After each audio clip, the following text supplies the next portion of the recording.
আন্তর্জাতিক ক্রিকেট থেকে দূরেই আছেন সাকিব আল হাসান। বিভিন্ন বিদেশি লিগ খেলেই পার করছেন ব্যস্ত সময়। বর্তমানে তিনি আছেন সংযুক্ত আরব আমিরাতে, যেখানে খেলছেন IL T20 MI এমিরেটস দলের হয়ে। অন্যদিকে সামনেই আসন্ন IPL মিনি নিলাম, আর যার জন্য নিবন্ধন করেন এই তারকা অলরাউন্ডার। তবে নিলামের চূড়ান্ত তালিকা থেকে তাকে বাদ দেয়া হয়েছে। অন্যদিকে লিস্টে নাম না দেওয়া কুইন্টন ডি ককরা জায়গা করে নিয়েছেন IPL নিলামে। ফলে আপাতত ভারতের ফ্র্যাঞ্চাইজি আসরে ফেরা হচ্ছে না সাকিবের।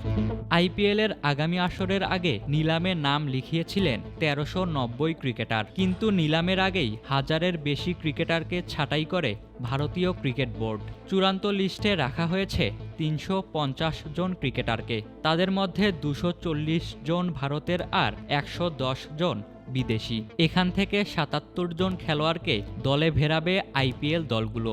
এর মধ্য থেকে বিদেশি ক্রিকেটার কেনা যাবে 31 জন।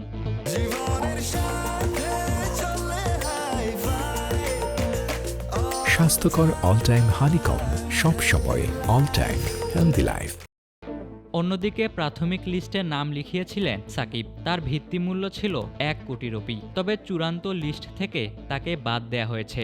আন্তর্জাতিক ক্রিকেটের বাইরে আছেন আল হাসান, আর ফ্র্যাঞ্চাইজি ক্রিকেটেও ভালো পারফর্ম দেখাতে পারছেন না। ফলে তাকে নিয়ে IPL এর দলগুলো আগ্রহ দেখায়নি। আর নিলামের জন্য নতুন করে অন্তর্ভুক্ত করা হয়েছে 35 জন খেলোয়াড়কে, যেখানে সবার নজর কেড়েছেন দক্ষিণ আফ্রিকার কুইন্টন ডি কক। নিলামে এই বাঁহাতি ব্যাটার নাম না দিলেও একটি ফ্র্যাঞ্চাইজির সুপারিশে তাকে যুক্ত করা হয়েছে।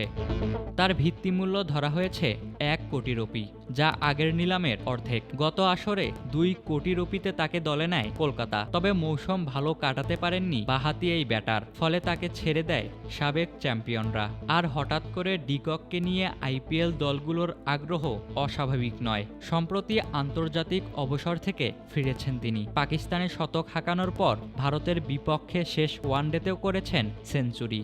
ডিকক ছাড়াও এই লিস্টে শ্রীলঙ্কান খেলোয়াড়রাও আছেন, যারা প্রাথমিক তালিকায় ছিলেন না। তাদের মধ্যে অন্যতম বিনুরা ফার্নান্দো, কুশল পেরেরারা। সাকিব নিলামের তালিকায় জায়গা না পেলেও বাংলাদেশের 7 ক্রিকেটার জায়গা পেয়েছেন। তারা হলেন মুস্তাফিজুর রহমান, রিশাদ হোসেন, তাসকিন আহমেদ, নাহিদ রানা, তানজিম সাকিব, রকিবুল হাসান ও শরীফুল ইসলাম।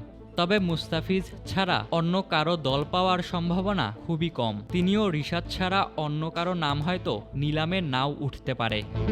অন্যদিকে এবারের IPL এর মিনি নিলাম আগামী 16 ডিসেম্বর অনুষ্ঠিত হবে। ইশতিয়াক মাহিন, ক্রিক ফ্রেন্সি।